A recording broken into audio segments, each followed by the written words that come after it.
Imaginez un système où l'argent n'existe pas vraiment, mais où chaque billet, chaque crédit, chaque euro repose sur une dette contractée quelque part.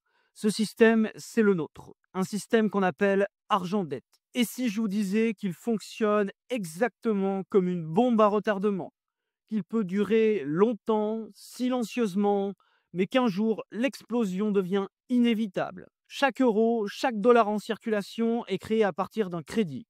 Quand une banque prête, elle ne puise pas dans une réserve d'or. Elle crée de la monnaie nouvelle qui devra être remboursée avec des intérêts. Problème, comme les intérêts n'existent pas encore dans le système, il faut sans cesse créer plus de dettes pour rembourser les précédentes dettes. C'est un mécanisme qui ressemble à un schéma pyramidal. Il faut toujours plus de nouveaux entrants pour soutenir ceux du dessus. Tant que la croissance économique suit, tout va bien. On peut refinancer, rouler la dette, repousser l'échéance.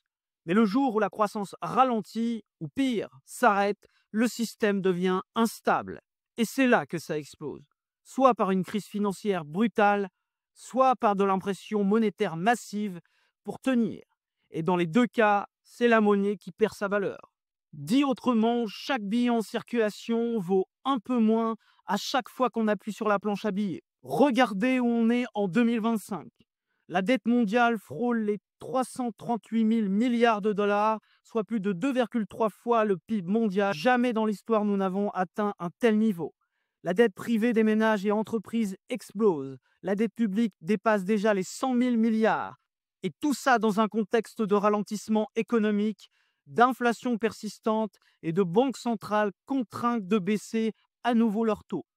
Vous voyez le problème? On n'éteint pas l'incendie, on rajoute de l'essence. Ce système peut encore durer des années, mais la logique est implacable. Plus de dettes, plus d'impression monétaire, plus d'inflation, et à la fin, une monnaie qui se dévalue. Dans ce scénario, ceux qui détiennent uniquement de la monnaie papier voient leur épargne fondre. À l'inverse, ceux qui se positionnent sur des actifs tangibles, l'or, l'argent et certaines actions minières, disposent d'un véritable bouclier.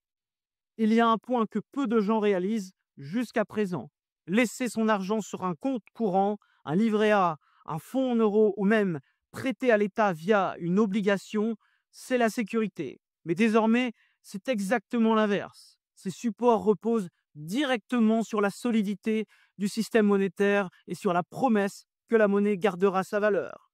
Or, quand ce système repose uniquement sur l'endettement et l'impression de billets, ce que vous croyez sans risque devient le plus risqué. Votre pouvoir d'achat fond lentement, mais sûrement.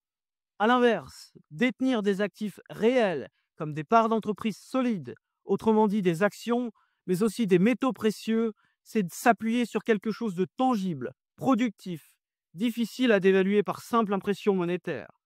C'est moins intuitif, mais dans ce contexte, c'est là que se trouve non seulement la vraie protection, mais aussi la vraie performance. Alors, comment se protéger et surtout comment transformer cette catastrophe prévisible en source de profit? C'est exactement pour répondre à ces questions que j'ai préparé des rapports clairs, précis et concrets sur les différentes façons d'investir votre argent. Le seul but étant de transformer cette bombe à retardement en source de profit. Le lien est en description. L'argent dette peut sembler abstrait, mais il touche directement votre épargne, vos investissements, votre avenir financier. Aujourd'hui, la bombe continue de tic-taquer. La question n'est pas de savoir si elle explosera, la question est plutôt de savoir quand elle explosera. Et la vraie question pour vous est simple. Serez-vous du côté de ceux qui subiront ou de ceux qui auront non seulement pris leurs précautions, mais aussi saisi des opportunités d'enrichissement? À très bientôt.